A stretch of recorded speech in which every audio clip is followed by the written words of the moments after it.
Yo, what's good, YouTube? Today I wanted to bring you guys a top 5 decks you should build in Pokemon TCG Pocket.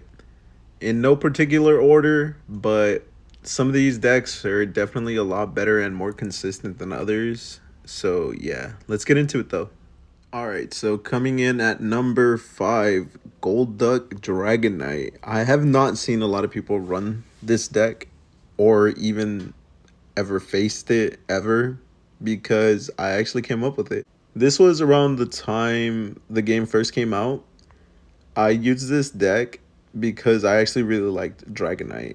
It's such a cool card, and there are so many different ways you can use the deck, like adding wheezing and coughing alongside Koga. And now, with the most recent version, I've seen people use Dredagon, but I honestly think that Dredagon is a terrible card. People throw it in as just a wall, and it's pretty rough having to retreat using 2 energies. People use Leaf to retreat the Dredagon, but it just feels like a waste of a card, especially in Dragonite, because it's only useful for retreating Dredagon, and that's about it. But yeah, Psyduck and Golduck. Why I like to run these cards. I really like the move Headache from Psyduck. Your opponent not being able to use their supporters is really good. Let's say they have their Professor's Research in hand. They really want to get it off to get into their evolution. You stop them from doing that. And that's really good, to be honest. There's not a lot of cards out there other than Gengar, a stage 3 EX Pokemon that stops your opponent from using their supporters. This one is just a 1 energy, and since you use water and electric for Dragonite, being able to attach the electric energy into your Psyduck and use your move is really good. And you just end up using that card, that 1 energy, for a retreat. But yeah, that's why I like Psyduck in this deck. Golduck hitting for 70 damage is no joke as well. That's what makes Starmie such a good card. Hitting for 90. Psyduck only hits for 20 less. You already did 10 damage with your Psyduck with the attack. And you run Giovanni. That's 90 damage if you have the Giovanni in hand. But a lot of the times, 80 damage is enough to knock out a stage 2 or a stage 1 Pokemon. Even some basics. It's a really good card. Try it out. I recommend it. That's why we run 2 Misties. Misty, free energy. Why not? It's good. Sometimes you have to decide whether you want to attach energy onto your Golduck to do the damage or keep ramping up your Dragonite. So that's why we run Misty. It stops you from having to do that. You hit the heads, you're able to be swinging for 70 damage while you're still ramping up your Dratini, your Dragonairs, or Dragonite. 2x speed to retreat your Golducks. It's a 1 energy retreat. It's really good. And yeah, that's basically the only reason why we run X speed. Maybe sometimes we would have to retreat our Dragonairs and we do not want to remove any energy. So yeah, that's why we run X speed. 2 Professor's Research to get into the evolutions. It's so good, self-explanatory. It's a really good card. 2 Misses, we already explained it. 1 Giovanni. It's the difference between the knockout or not sometimes. 2 is clunky. Do not do that. 1 Sabrina. Same thing. 2, like, the card is... it rarely comes up, but when you need it, you need it. So that's why we run 1. That's basically breaking down the Golduck Dragonite deck, and let's move on to the next one. Coming into number 4, it is going to be a Arcanine Ex deck. Obviously, you can replace the Arcanine EXs with Charizard and the Charizard line, but I wanted to make this video showcasing decks that would be a little out of the ordinary, at least some of them. And that's why I'm bringing those 2 at 5 and 4. The Dragonite and Golduck deck alongside this Arcanine EX deck. The difference between my Arcanine EX decks and most that you would probably see is that I like to run 1 Vulpix and 1 Ninetales in this deck. Reason being, Vulpix, it can stall and get you set up with your Moltres. Let's say you didn't draw into Moltres and you really need it, right? It can stall out a couple of turns if you land your coin flips. So that's why I like to run one of them alongside, well, Ninetales. Ninetales being able to do 120 damage with the one Blaine. And trust me, you'll draw into it.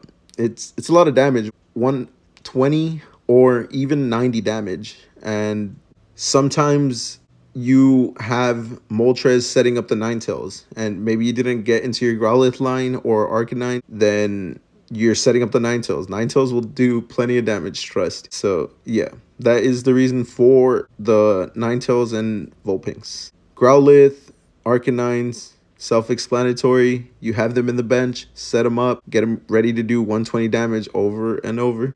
It pretty much makes it to where if you aren't running Charizard, you are consistently doing the 120 damage instead of having to worry about getting into a stage 3, which sometimes comes up in Charizard, where you only have your Charmeleon in your bench when it could have been an Arcanine. It could have been doing 120 damage already. Instead, you are looking at 60 damage with your Charmeleon. So that is why I like to try out Arcanine now and then instead of Charizard. It's for more consistency over big damage, I would say.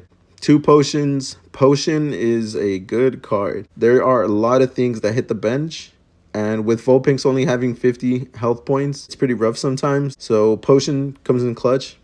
It's a good card. It's the difference between the knockout or not. 2x speed. It's amazing in this deck. In every deck, I would say. Unless Leaf is more consistent in that deck. But for the most part, I prefer X Speed over Leaf since it is not a supporter card. And well, if you have 2 X Speed in hand, that's your Leaf, you know? And alongside being able to steal Professor's Research and use any other supporter needed. All right, moving forward, 1 red card. It comes in handy because there are a lot of times where your opponent has 6 or more cards in hand, and being able to make them lose 3 cards out of those 6 is amazing. It's really good. Having 1 is pretty nice. If I could always find the room for at least 1 red card, I like to throw it in. It's not used as much these days as when the game first came out, but it's still a really good card. 1 Blaine for the Vulpix. It will do what Arcanine does. So yeah, it's a 3rd Arcanine in your deck. That is why we run the 1 Blaine. It comes in handy. It is a surprise factor. They never see it coming. So yeah, 1 Blaine. 1 Giovanni and 1 Sabrina. I already explained why I like those cards in the deck. 1 and 1. 2 and 2. Terrible. 1 and 1. Yeah, moving forward. All right. So coming in at number 3, Greninja Articuno EX. I've seen some people also throw in Starmies in here, but honestly, that feels clunky to me. I honestly like to run just the 1 EX and an evolution line if possible, because Pokeball makes it a lot more consistent. You either Pokeball the starter for the evolution line or you Pokeball the EX that you need. That is why I prefer to run it that way over having to worry about drawing into 2 different evolution lines. It's a lot better this way, I would say. 2 potions. If you have the Articuno EX, 2 of them, remove the Articuno, the regular one. I only have it there right now because I do not have 2 Articuno EXs, unfortunately. So yeah, I had to talk about that. Anyway, moving forward, I like to run a lot of the same cards. In Yu-Gi-Oh, we call them staples. So anything like Potion, X-Speed, Pokeball, those are what we call staples. So same ratios for the most part, 2 and 2 and 2 and 2 Professor's Research. It's amazing. It brings consistency to the deck, and you know what you have to offer pretty much in almost all of your decks. So find those ratios that you like to use. For me, this is it right here. Moving forward, 2 Misties. It's incredible in this deck. There's so many times when I've had my Articuno EX in the active spot and I was able to knock out their active Pokemon and they had nothing in the bench and you immediately win the game. Turn 1. It's dumb. The card is broken. They need to reword it, to be honest. And well, same thing. 1 Sabrina and 1 Giovanni. All right, that breaks down the Articuno deck. Moving into number 2, This deck, I've seen people use Dragonite for. Same concept as in the Dragonite deck, just using it for a stall, and they use Leaf to retreat it.